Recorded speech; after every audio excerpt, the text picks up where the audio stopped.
What's up, and welcome to this video. My name is Yancey Strickler. I'm here with Andjelic. Anna is a tremendous writer on business, writes the Sociology of Business podcast. And today we're going to have a discussion about brand galaxies, Kanye West, and Madonna. And Anna is going to start us off. What do you have for us today? Thanks for the intro and welcome back to those who had a chance to listen to us last week or 2 weeks ago.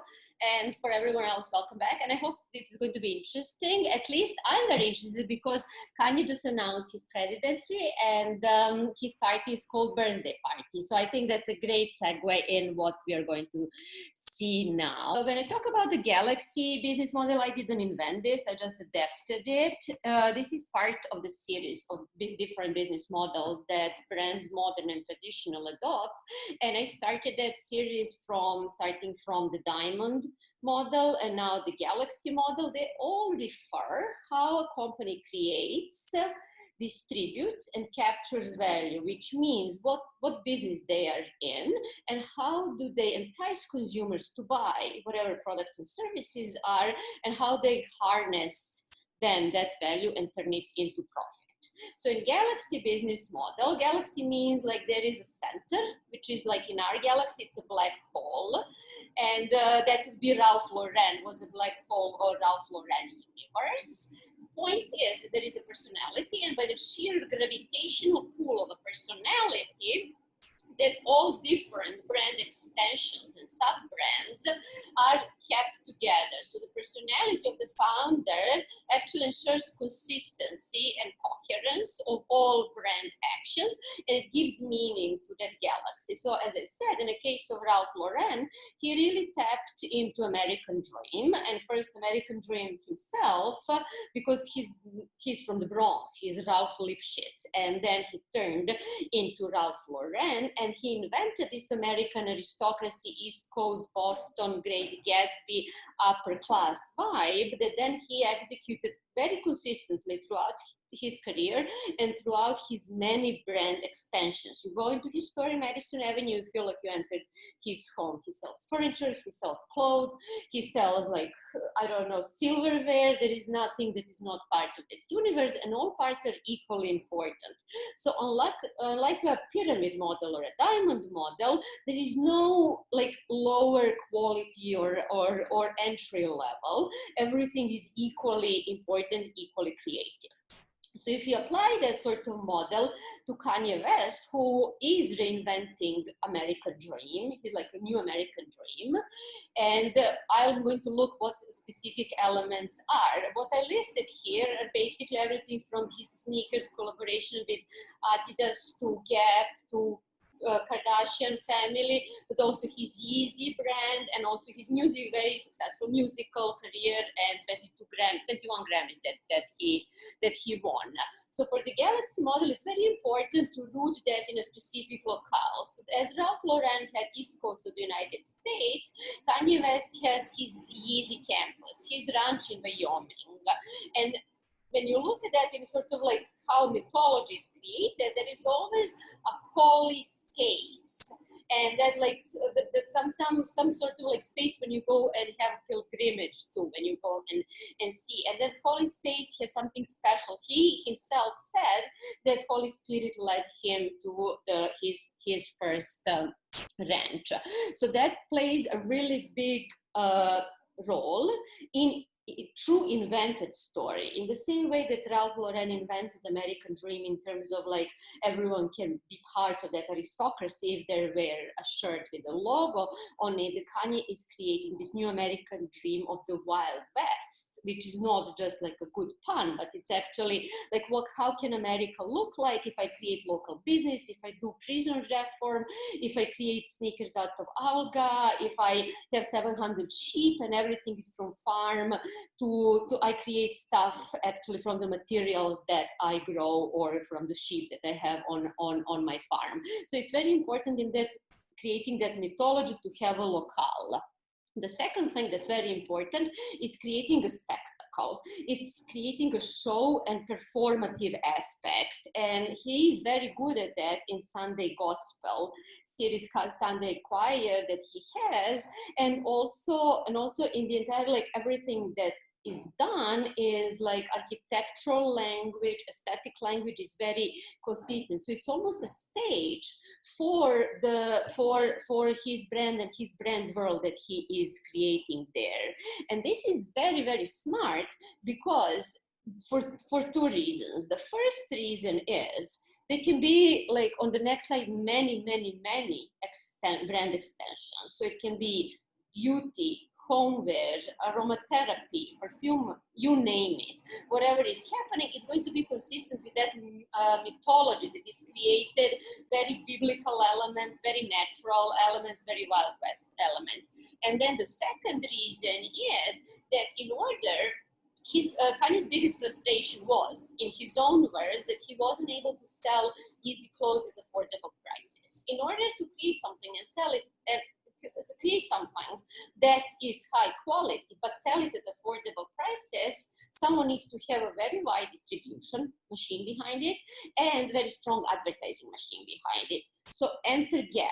Gap fulfills the role that his designs and his creations can be sold not only widely, but also at a very affordable price point. So we have those two things. One is like inventing a story, inventing a galaxy with like a strong mythical figure at the center, and not only mythical figure, but also almost messianic purpose of that figure and the world that figure is creating, and then extensions that can go infinitely around that figure and the distribution at affordable price that can go, which is what Ralph Lauren himself has also done, because a lot of his clothes are sold at outlets and affordable price point.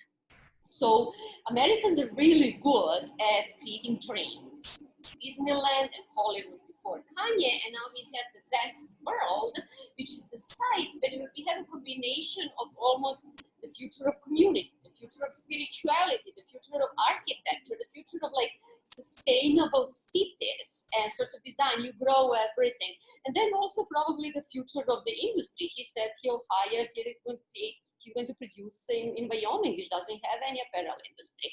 So I think like in that sense, he is reinventing the dream, but that dream is very rooted in very clear symbolism. And I think that's a killer business model. Say what you will, it's a killer business model. So thank you, Anna. That was great. What business is Kanye in? His business of himself. Business of himself, right? Exactly. And so that said, I think the Kanye is in the business of future. I'm like that is the right answer. If there is one thing that this is the center of everything he does, it's that future-facing reinvention thing, which again fits in that biblical American mythology. Everyone deserves a second chance. So I think he reinvented himself, and then he is reinventing production, and that focus really on reforming the prison system. I think it's very deeply rooted in that American mythology. Isn't that more Kim? The prison system. I mean, I love Kanye. I love Kanye. What is the cost of his Trump support to his galaxy? How do those things? He's not supporting Trump anymore. It was a high cost. It was He said, I don't support Trump, I have my birthday. I saw what he said, yes. But talk about the cost of the Trump support for that brand galaxy. I think it was a big backlash. It was a very real and big backlash. And that is the great thing about galaxy models is they ensure consistency and coherence and singular vision. The big problem with galaxies are that they depend on single persons. So the question of succession is, who is going to run Ralph Lauren when Ralph Lauren is not around? Who is going to run Kanye's galaxy when Kanye gets canceled, and if he gets canceled? So that's always like the problem with the galaxies if they have a personality at the center. Much better is to do what Rihanna is doing and put an idea in the center. And she has an idea of this female entrepreneurship and empowerment and diversity. And so I think diversity really is an innovation that recognizes multiple skin tones. And so she walks the walk in a sense that her Fenty Beauty is innovation. Yeah, I love that you brought up that point, because one of the things I kept thinking about is like a business like Kanye, this is like a family business, right? It's like a family office where it's so dependent on this patriarchal or we'll see a matriarchal figure. But to think about like how limited those kinds of businesses tend to be. Like in professional sports, there are teams that are owned by organizations and management companies. And then there are teams that are owned by like the same person that's owned them for 80 years. And always those teams are the worst run, right? And these are people that you're indulged by being the sole proprietor, by being a family office, by having that level of control. And so there's like a danger there that I think generally you need a good person to push back against, or a structure around you to try to enhance the best parts of maybe your brand identity, and to limit the ways you as an artist might not be the best person, say, to manage expressing a brand galaxy as like a series of businesses, something like that. That is a very valid point. And then you have a very, like I've heard someone say that working for a family business or for a founder directly, like that means not professional career, like executive, is they were right once. They were right once. Yeah. And after that, no matter, they think they're going to be right every time. And that's really the biggest challenge in dealing with founders, because they see their company as their family. And that is when it becomes really tricky. At the same time, I think that the founder-led brands, they can do way more. They're way more personal invested. There is much clearer vision. There is true originality in that, and there is that true grit and true drive, and to overcome X, Y, Z in order to get where you are. Yeah. And one of the founders I worked for, he said, "Be careful what you wish for." Yeah, yeah. Yeah, there's a real tension there. Us out of pure creativity, and then the machine starts going, and all of a sudden you are a $600 million company, and you never planned. Maybe you're an artist. Yeah, well, you know, if you find yourself, if you're the boss or the principal in your organization, and you find yourself winning every argument, you should ask yourself whether you're really winning, or whether it's just your power, the power structure being reflected there. Because there's a lot of that kind of thing that happens, right? The I have yet to meet a founder who thinks like that. Yeah, yeah. So before we before we go to Madonna speaking. Yeah, well, before we get to Madonna, I'm just curious about what would be off in the Kanye galaxy. Like, we can get a sense of what belongs in the Kanye galaxy, but like, how would you edit out, or how would someone try to edit out what should not appear there? I think that is the beauty of galaxies, actually, that everything goes in. Everything is just one star in the solar system, or in that galaxy system.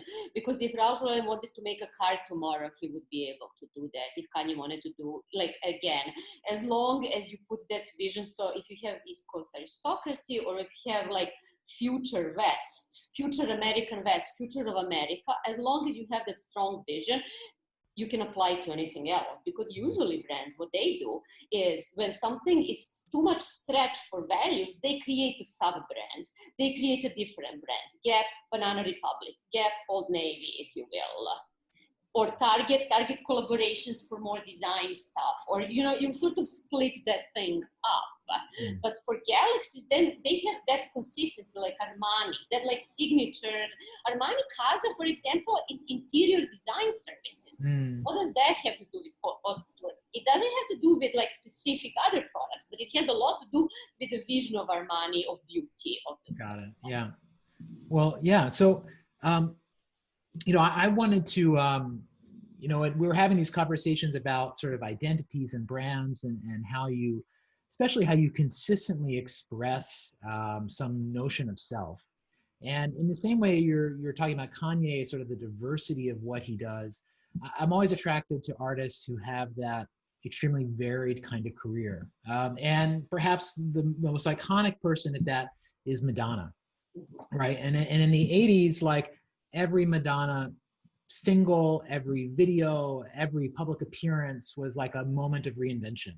And she was constantly just being this new person. And it was like this befuddling thing at the time. How could this, how can this person always be changing? Like, Right. who even is she? Um, but yet, with each new iteration of Madonna, like she's in Pamplona with the Bulls suddenly, somehow like she became more her in a way.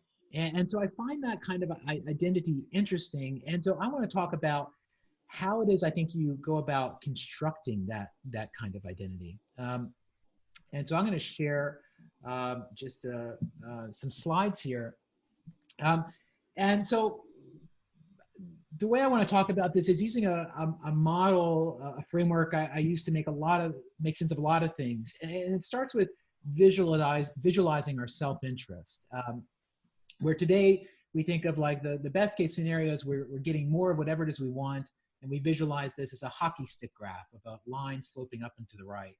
But while this is like our pinnacle of success, when you take a step back, this is just a small slice of a much bigger picture, because the x-axis representing time goes from now into the future. The y-axis representing our self-interest keeps growing from me to us, the difference between being a aspiring performer and someone who's like has a brand galaxy. There's a lot of difference in responsibilities there. And so actually we could think of there being four distinct dimensions of our self-interest. There's now me, what I want and need right now. There's future me, what the older, wiser version of me that I hope to become, what that person wants me to do. Now us, the people I'm responsible for, who I need to incorporate into my thinking, what they want and need. And finally, future us, thinking about the next generation. And so every decision we make actually leaves a footprint in all of these spaces, but today we're functionally blind to everything other than this now me. Now, when I first drew this visual, I wrote a description next to it, just very simple. This was a graph of beyond near-term orientation, a way to try to see the bigger picture. And I realized that was an acronym for bento. And I thought, oh, the bento box, the Japanese packed lunch with 4 compartments and a lid, where you have a variety of dishes, not too much of any one thing. And the bento also honors a Japanese dieting philosophy called hara hachi bu, which says the goal of a meal is to be 80% full. That way you're still hungry for tomorrow. So Bentoism, the bento is the same idea, but for our values and our decisions. A way to not just indulge in what now me wants, but to leave space for our future selves and to incorporate the thoughts, the thinking of others. But the real secret here is in seeing each of these dimensions as distinct parts of ourself, and parts of ourself that if we want to fully step into who we are, if we want to be the best versions of ourselves, that we have to listen to all of these. We actually have to incorporate all of these needs into our thinking. And then when we do, something magical happens. We create this kind of coherence. It's a word you used, Anna, in your talk, but coherence is just when every piece is fitting together. And when that happens, there's this greater resonance of things just really clicking. Now, the bento is a way that you can identify for you as a person, as an individual, what your values are, what it means to be coherent. It's something you can also do for a company. So here's an example of just Apple's bento. Apple's now me, where they're thinking about what they need right this second. That's their mission, their need to be profitable. Apple's future me, they're thinking about their values, kind of the promise of their brand, what they always want to be representing. I would say for Apple, that's something like think different. The now us, you're thinking about your stakeholders, like who are you, who is the us you're thinking about when making a decision? And that future us, you're thinking about that vision statement, where you want yourself in the world to be in 10, 20 years. And so this, for example, shows why like the Apple AirPods, which are like a product that thinks different and satisfies like a just works expectation that customers have of Apple products, why that is a successful product, while the Apple Touch Bar is not. It doesn't fulfill all these needs. But so if we take this same form and think about Madonna, I think you get a fascinating look at how she perhaps thinks about her career. Where the now me of Madonna, like what is driving her work, to me, taking back female sexuality, allowing sexuality to be owned by her as a woman rather than by the patriarchy, just seems so core to her music and her identity from the very beginning. That future me value, what is that voice that is always speaking to Madonna to listen to? I think it's just saying never repeat yourself. Like you always have to be doing something new. The now us, who is the constituency that Madonna is thinking about when deciding whether or not to do something? I think she's thinking about, Soho and downtown New York and the gay community, people of color, like New York City cool as of 80s, 90s, 2000s when she was more in touch with that. And then the future us, Madonna's is like even her name, she's transcending herself. She's thinking in a way that's iconic. And so to me, the way that Madonna is able to do so many different things in her career while still being her is trying to make choices always satisfying these different components. And interestingly, I hadn't thought about this till I started thinking about this, but to me, this is a really good defense actually for Madonna's identity now. Madonna now is getting trashed by the tabloids for posting nude videos on Instagram, or the other day she posted a topless selfie of herself on a crutch on Instagram. But to me, these things are so in line with Madonna's identity and in line with her bento. She's taking back female sexuality. She's owning this. In this way, she's actually like controlling her story in a way that's more Madonna to me than I've seen her be in years, way more than doing a Broadway show or whatever kind of normal stuff that she tried doing for a while. But this sort of bentoist way of seeing, where you're sort of imagining your actions, not just according to what your immediate selfish desires are, but sort of imagining how they play out in all these different spaces. And I think this is how you maintain that consistency and keep that coherence of an identity, of a brand, and of meaning. I think first of all, that's a great example. And I think a lot of brands can learn from it. My question is, when does your own identity become a trap? One. And are we conditioned to think that identity can become a trap? Because, hey, Madonna, you're 65 or something, why don't you behave like 65? Because, like in ideal world, like she should be able to do whatever she wants to do, however she wants to present herself. And I know that she complained of ageism and people were like, yeah, but look at Patti Smith. She's like older than you and she's still rocking, because Patti Smith looks like 70-year-old person does, and Madonna doesn't. So are we judging Madonna for not looking, or is Madonna stretching her identity too far? I'm just not sure what the answer is. What do you think? Well, I think that these stories are narratives that look backwards, right? Like I don't think from the beginning Madonna imagined I think she's a calculated artist and she's very self-aware, she's very smart, but I don't think she was thinking in this way. But it's more like maybe by the time you take the third step, you're like, oh, I think I know something about how I got to this point. And maybe you're trying to hold on to that. But it's very tough. It's a real art to know, like, what of what got me here do I need to keep? And what of that got me here is actually limiting me. And I think those things do change at different moments of your career. Like, there are moments maybe for Kanye that like, engaging with the Gap as he's doing now would be extremely corny. But actually right now they're both kind of struggling brands who need each other in a funny way. I think the rules constantly change because the external context changes. That's right? what the I other wanted factors to say. that are It's playing like a culture that gave rise to Madonna is not the same culture as now. And when you look at Sex in the City from 20 years ago, you're like, what is this? Even those of us who are old enough to watch it are kind of like, wow, this is not gonna fly right now. So that is the question. Are you stubbornly staying the same while the world around you is changing, or do you change with the world and still stay the same, So that is, and I kind of feel that she stayed New York 80s, like sexuality in your face, like desperately seeking Susan thing still. Yeah. And now it's like, why are you naked? Not even like Gen Z, millennials don't have time. I want her to be sleeping with the Portuguese soccer team. I still want. I mean, what was up with a patch. That was the most Right. insane part. Like, and then she showed up in Eurovision, and it was like, come on, you know, like that is sort of thing. Like you need to really be sensitive to the zeitgeist, and you need to read the room. And Japanese really have this kuki wo yomu, which is expression of like what is the atmosphere. And even a Japanese guy in Japan, he told me that they entered the Second World War because the emperor felt that the country is ready for the war. You know, like it's maybe too far, but when you really think here, it's kind of like, well, you know, maybe this time it's not the right time for X.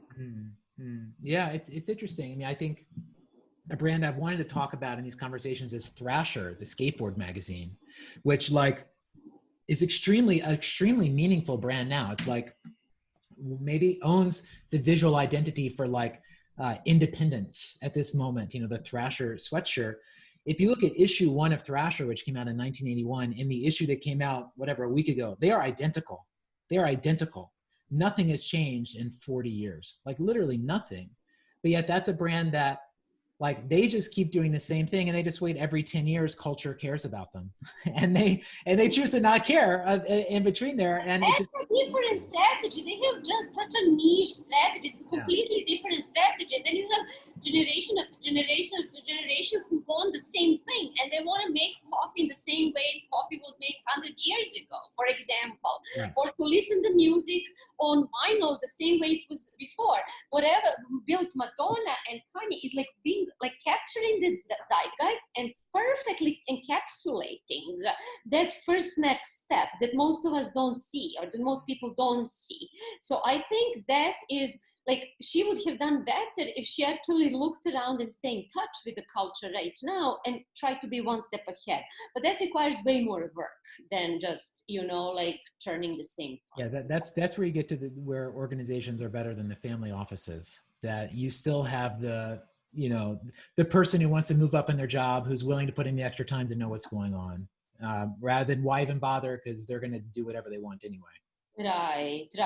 But I think those are two different strategies. Thrasher goes very deep, and they go very wide. Well, I've loved this conversation as always, and we're going to keep this rolling. Next week we're going to talk about Walmart. So we're going to move away from elitist reads of pop stars, of pop and hip hop stars, and talk about Walmart, and try to think about other ways of creating meaning, and actually how it is that we define what's meaningful, and who gets to make that call. So Anna and I will be back again to talk about that, and we hope you're here with us. Yes, stay tuned. Looking forward to that conversation. Thank you. All right.